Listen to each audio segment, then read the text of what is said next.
I'm Dr. Richard Hart. I was born in 1944 in Pennsylvania, and then we moved out here in 1952. During the Vietnam War, I was in college, and then I went to graduate school getting my deferments.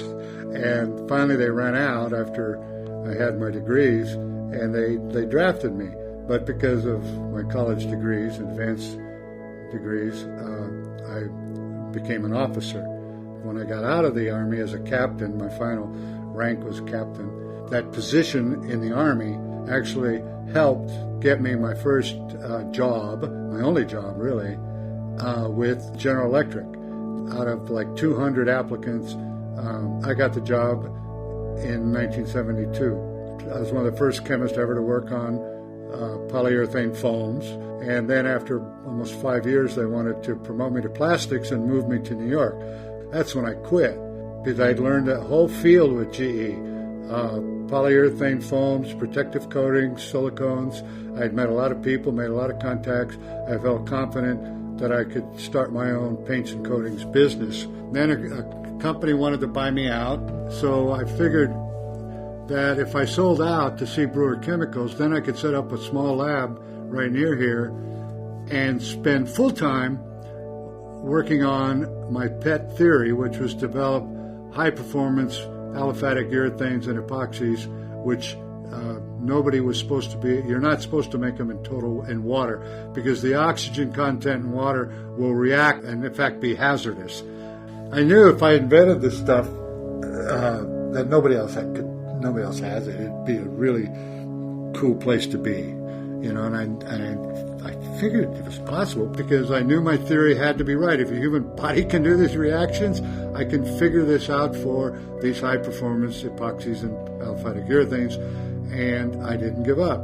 And I can remember the day, the weeks, several weeks went by, and a lot of chemists after 1 month, 2 months, 6 months would quit. They'd say, this is ridiculous. You're not supposed to be able to do this, and I've tried, and it isn't working. Well, I didn't give up. I just kept trying different amino complexes, and finally, when you put A and B together in total water, it would stay stable. 5.5 years of experimentation till I finally had discovered how to do it in total water. Oh, I couldn't believe how, you look at the formula of what it's working, and you're looking at the difference from what you've been trying, and you go, damn, just by rearranging and this and that, now it works, So not only did I figure out how to do it in total water and receive the patents, but the performance is better than in solvent. Patents were issued in about 94, so this is 20 years later. During these 20 years, I've always been continuing the R&D, the research and development. My new work has led to improvements on the existing technology to a large degree. They last longer, they dry faster, and they have even better chemical and acid resistant ones.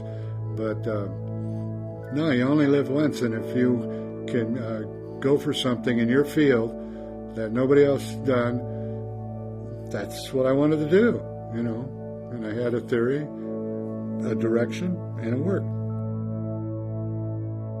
There's no doubt in my mind that this is the best chemist standing on planet Earth. The technology he has and what it's made from, it speaks for itself. There's nothing like it, and it's all from water. No solvents. And that's very, very rare when you're dealing with chemistry. Dr. Hart has technology out there that would blow your mind. You go and spray graffiti on a wall, you take a wet rag with water or, a hose and spray it right off. It'll wipe right off with water. ZeroVOCs, 100% green, made from water, no solvents.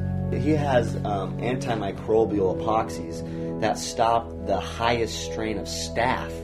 Hospitals, restaurants, anything where there's germs in general, Dr. Hart's products should be coated with it. The future is green. It's going green. You know that. It's a proven fact. The laws are changing to be green. And it's just a matter of time before Dr. Hart's products are going to be a standard in our country.